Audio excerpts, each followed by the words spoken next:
The ship behind us is the Ocean Giant. They are on contract to take our annual supplies down to Antarctica, to McMurdo Station, to our research station there. And then also some of that cargo is also going on to the South Pole. The operation of the project is Operation Deep Freeze is what it's called. We're at Port Hueneme, California. We have basically three primary customers: National Science Foundation, Naval Expeditionary Warfare Center, and we also have the Naval Surface Warfare Center. We do the full distribution from receive, store, pack, and ship the material for our customers. We have a very special customer, which is the National Science Foundation. We package all types of items that's going to the South Pole, Antarctica. The items could range from clothing to food and items for scientists and engineers down there. We are actually in the beginning phases of we're rebuilding the science station as it is.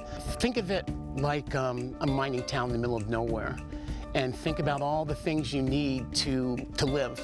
Everything from toilet paper, paper towels, dishes, your food for the next year, all your cleaning supplies, all your electrical equipment, anything you need to run that town, we then reorder for the next year. Now also that we are reconstructing the station, we are also, millions and millions of pounds of construction material. The biggest challenge is how do we, especially the electronic items, how do we preserve these items so it will not freeze?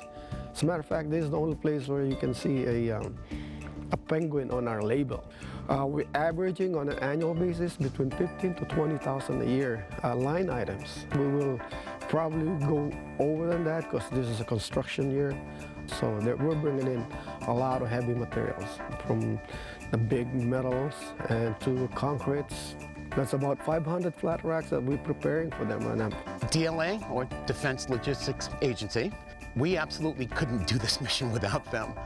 The amount of material that they actually pack and crate for us, the blocking and bracing of the flat racks and material, all of that has to be done by DLA.